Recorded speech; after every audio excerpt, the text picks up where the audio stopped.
Okay, so on Saturday night, we saw a boxing match between Jorge Masvidal and Nate Diaz. And let me tell you, I was there, I was ringside, and it was a phenomenal fight. Diaz versus Masvidal. Masvidal's in the ring already. We got Nate Diaz making the ball right now. It was an instant classic. So we're going to talk about that fight, but we're also going to talk about Jake Paul. Jake Paul has once again inserted himself into the conversation, and he has called Nate Diaz a hoe. On Twitter, Jake Paul put, "F you, Nate Diaz, you're a hoe who ducked my PFL $50 million offer.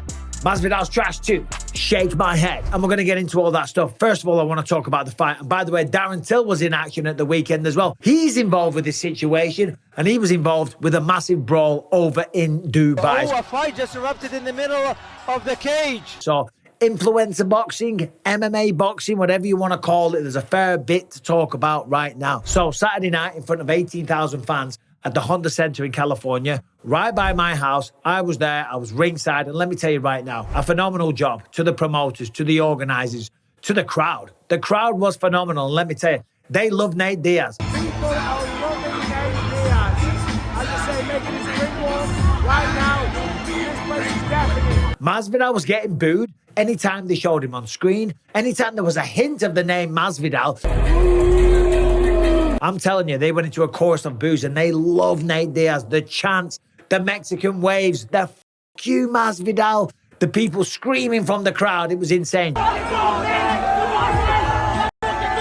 But it was a lot of fun, and thank you to the promoters for sending me a few tickets. Anyway, let's talk about the fight. So Masvidal versus Nate Diaz, it was a rematch of the mixed martial arts fight for the inaugural BMF belt. That one went to Masvidal. He beat him down essentially over 4 rounds, and the fight got stopped because of a cut. Coming into this one, Nate Diaz, last time against Jake Paul, didn't look very good. He looked soft, he looked slow, and he got beat, he got dropped, and he gave Jake Paul all the bragging rights he ever wanted, okay? That's why Jake Paul's talking shit. But this was a different Nate Diaz. Masvidal, I have tremendous respect for him as a fighter. If you saw my interview the other day, you saw that he's been training in Vegas, he's been doing the road work, and he's very, very motivated because he's got 3 boxing fights to have, and then he's going to go back to the UFC. Back to UFC, they said one of the conditions that I come back and do 1 fight for them in the UFC. So that's the plan, come back, definitely do another fight. So when you look at Nate Diaz and the way that he performed against Jake Paul, I thought it was going to be a bad night for Nate Diaz, but I was wrong. He came in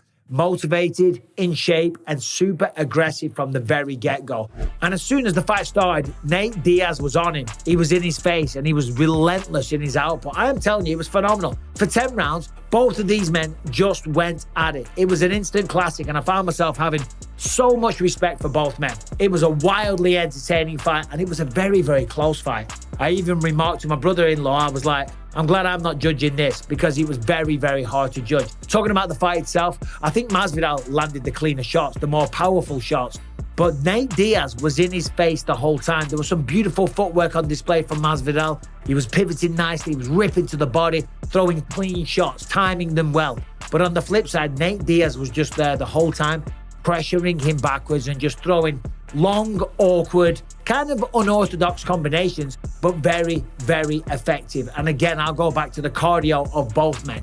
Right, the output was phenomenal. Total punches thrown, 740 for Nate Diaz, 654 for Masvidal. But punches landed, 151 for Diaz, 182 for Jorge Masvidal. And I'm telling you, I think he landed the harder shots as well. However, because of the output, because of the non-stop throwing and the aggression shown by Diaz, it certainly looked to me, without seeing these CompuStats, that Diaz was probably just ahead in a very, very close fight. However, you got to remember, Masvidal was blocking a lot of the shots, blocking the body shots, blocking the head shots, moving the head, moving and grooving and looking absolutely phenomenal. Looking like maybe the more skilled boxer, but in terms of a fight, it seemed like Diaz was winning the fight because he was walking him down. He was the aggressor, and at the end, he was the man that got the hand raised. So well done to both men. Of course, well done to Nate Diaz. Now, Masvidal's not happy. He can't believe it. He feels like he was robbed on the judges' scorecards, and he wants to run it back. He wants to go against Diaz again. I definitely knew the judges were influenced by the crowd because a lot of those shots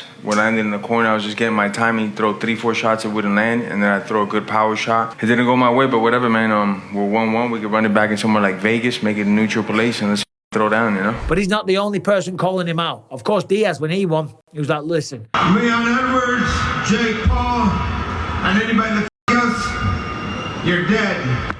So fighting words, of course, from Diaz, and that's what that man is. I tell you, I've got nothing but respect, and it was a newfound respect because I thought he'd kind of dropped off against Jake Paul. It was a little bit embarrassing, but that was phenomenal. And it showed that Nate Diaz is still a force. He's still going to be respected. And he's a man that now has a lot of options. Jake Paul responded. The heart's still beating. And I was kind of blown away when Nate Diaz never took the $15 million offer to fight Jake Paul in mixed martial arts. Why wouldn't he take that? That just seemed bizarre to me, okay?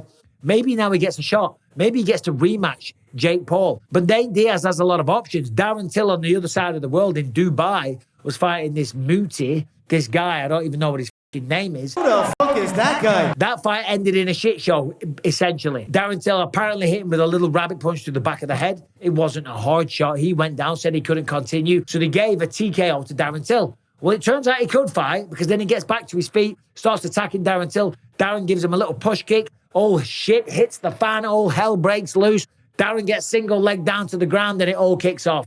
Anyway, Darren Till, he wants a piece of Nate Diaz as well. He wants Jake Paul as well. Jake Paul, Tommy Fury, Mike Perry, they're all running. They're scared, cowards. They do not want to fight me, I promise you. So there's a nice little love triangle going on with Jake Paul, Nate Diaz, Darren Till. Tommy Fury makes it a love square. You know what I mean? Probably a hexagon. You throw in a few other people as well, a few other dickheads. Mike Perry, he's not a dickhead. I'm not saying that. I love Mike Perry. So what do we think of all of this? First of all, Nate Diaz, congratulations. Unlucky to Jorge Masvidal because it was a great fight. And I can understand why he's a little bit pissed off, why he's a little bit bemused by the scoring.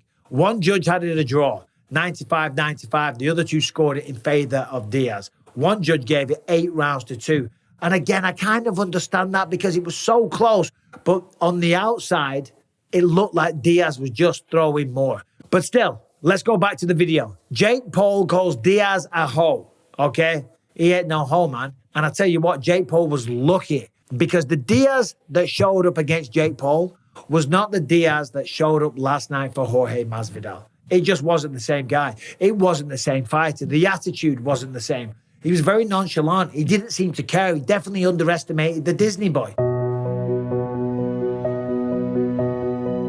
And that's his own fault. That's not Jake Paul's fault. Jake Paul takes his craft very seriously. I know I shit on him here and there, and of course for the Mike Tyson stuff, a 58-year-old man, that's insane. And it should be criticized. But the man does work. He does train. He does show up in shape. He does push a pace. He does hit hard. So you've got to take him seriously. So for Nate Diaz to show up and underestimate him, that's on him. But I think that taught Nate Diaz a lesson. I think that was a wake-up call because he definitely trained for that fight. That fight last night with Jorge Masvidal was a classic. But who should Diaz fight next? Should he fight Jake Paul in mixed martial arts? Should he rematch Jake Paul in boxing? Should he take on Darren Till? Darren Till, don't underestimate Darren Till. I've always said the man could still be a UFC champion one day. People think I'm blinded because of my friendship with him. Darren Till's a dangerous man. There's Mike Perry out there. It's kind of a fun little scene when you throw Tommy Fury, Jake Paul, Darren Till, Nate Diaz. Who else we got? Mike Perry. There's a couple of other little knobheads as well. We'll throw Mutie in there, whoever the Mutie is. But all in all, a fun weekend of fight. If you were in Anaheim, California last night, you know what I'm talking about.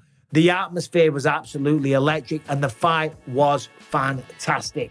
But who should these guys fight next? Is Nate Diaz a hoe? Is Jake Paul out of his mind? Should Darren Till get a crack at either of these guys? I say yes. Anyway, thanks for watching. Subscribe and ring the bell, and I will see you soon.